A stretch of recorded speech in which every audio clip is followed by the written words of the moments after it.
Welcome to this Concept Explainer, brought to you by CBSE ScoreLab of ProfSam.com, that is ProfSam.com. Hello, everyone. Today we're doing a deep dive into the introduction to Unit 11, Dual Nature of Radiation and Matter. We promise a very simple, clear, and totally exam-safe explanation. I'm ready. Let's start. Okay, let's unpack this. We'll start with a simple question, a sort of paradox. Why can a bright red lamp, even if it's very, very hot? Right, like a heat lamp. Exactly. Why can that lamp never cause a sunburn, but faint ultraviolet light, which often feels much cooler, can damage your skin almost instantly? That is strange. If the red light is brighter, it must have more energy, no? That's what you'd think. So why does the weaker UV light do more damage than the bright, hot red light? It feels counterintuitive. It is, and here's where it gets really interesting. Every single solar cell and every smartphone camera sensor, they all rely on the same mystery. Really? How so? The technology only works because a single faint, high-frequency photon like blue or UV light has more. Let's call it punching power. Punching power, okay. Than millions and millions of low-frequency photons like red light. The key is the individual photon's punch, not the total brightness. So this brings us to a core contradiction in physics, is it? It is the core contradiction. The main idea of this entire unit is that light and matter, they refuse to behave according to the old rules. The classical rules. Yes. Light, which we learned, is a wave. You know, it shows interference, diffraction. All those wave properties. Right, but it behaves like particles when it interacts with matter, like in the photoelectric effect. And matter, which we thought was purely particles, electrons, atoms. It sometimes behaves like waves. Exactly. It's this two-faced nature. Think of it like an actor playing two completely different characters in two different scenes. Okay, an actor. In one scene, say interference, the actor is clearly a wave spreading out, continuous. But in another scene, the photoelectric effect, the same actor is a particle discrete individual. So the actor doesn't change. The actor doesn't change. Our observation, the experiment we're doing, changes what we see. That is the dual nature. And why did this idea even come up? Was something wrong with the old physics? Something was very wrong. This concept exists because classical physics, Newton and Maxwell, it just couldn't explain three things. What were they? The photoelectric effect, the spectrum of heated objects, and crucially, why atoms don't just instantly collapse. It was a fundamental crisis that forced scientists to realize that nature operates by different rules at the microscopic scale. A whole new set of rules. A whole new rule book. Let's get a mental image for this. Picture this. Inside a metal, electrons are trapped. They're like people needing to jump over a huge cliff to escape. And that cliff is some kind of energy barrier. We call that the work function. Now imagine red light photons are like continuous, gentle waves lapping at the bottom of the cliff. Okay, just splashing around. Yes. No matter how many arrive, they can't launch a person over the cliff. But a single violet light photon is different. It's like one powerful hammer. A single strong hit. A single powerful hammer strike that hits an electron and launches it over the cliff instantly.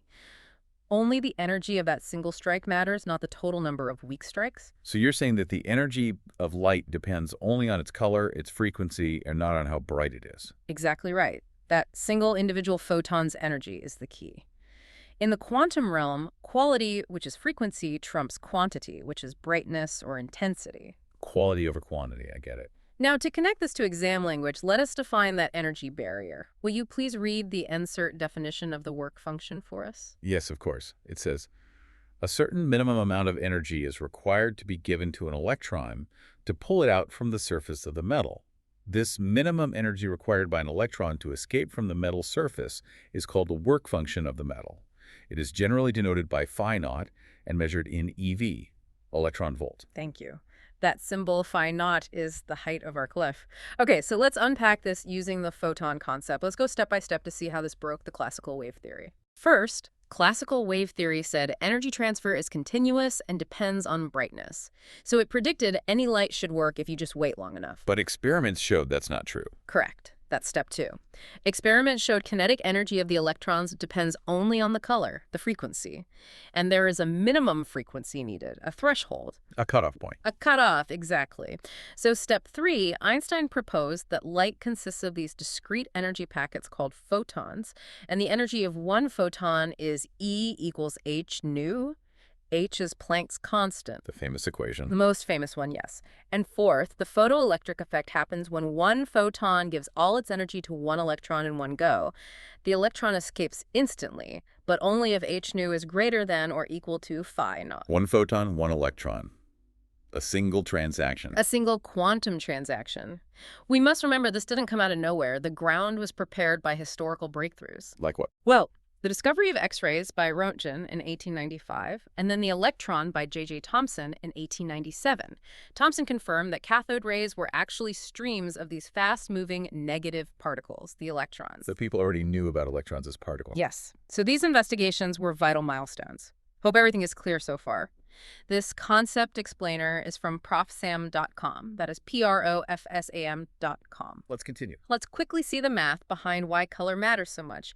The core equation is E equals h nu. Energy equals Planck's constant times frequency. Right. So if we compare a red photon to a violet photon has a much higher frequency. This means it carries about 1.75 times more energy than a red photon. That's a big difference. Nearly double the punch. It is. So even if you have 100 times more red photons, a very bright light, each red photon still has too little energy to cross the work function. But one violet photon Has the necessary punch to eject an electron instantly. Now, this duality doesn't end with light.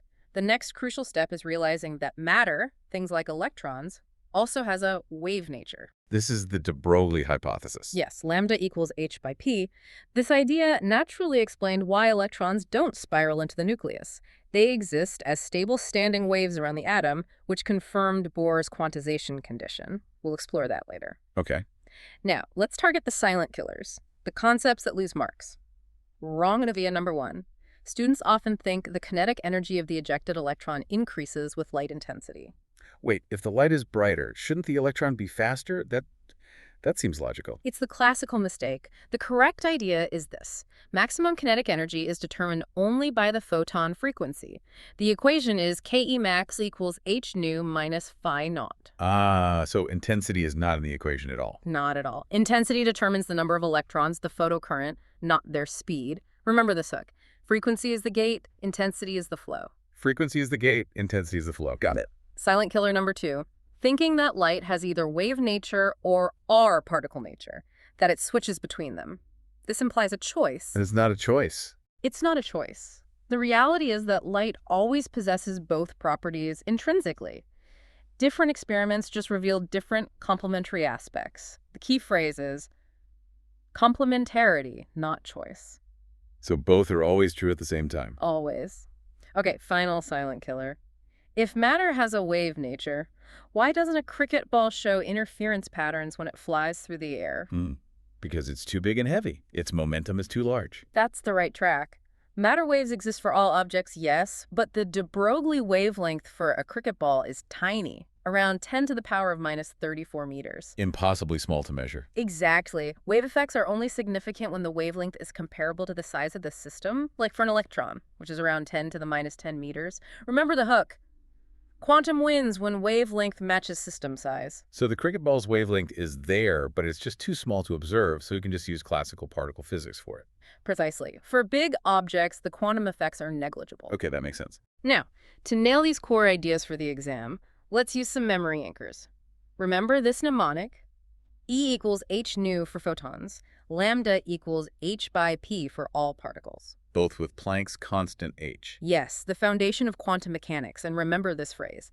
Frequency funds the escape. Intensity funds the crowd. One photon, one electron, one quantum leap. That's a good one. Let's also lock in the wavelength scale with a physical gesture. Hold your fingers very close together. This is a small lambda, which means high momentum, a fast particle. Okay, fingers closed. Now spread them wide. That's a large lambda. That means low momentum, a slow particle. The wavelength is always inversely proportional to momentum. About it. And finally, an extreme association. Think of it like an ATM.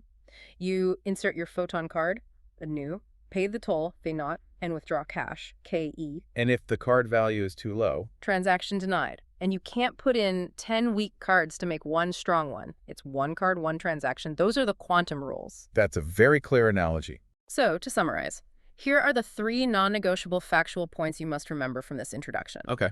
1.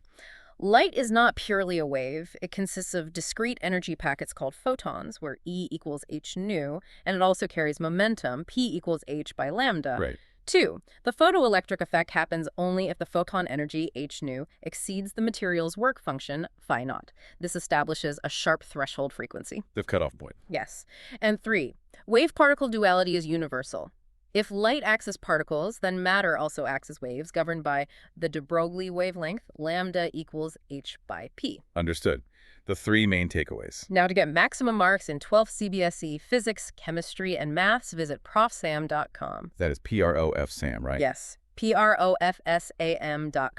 Study well, and we will see you in the next deep dive.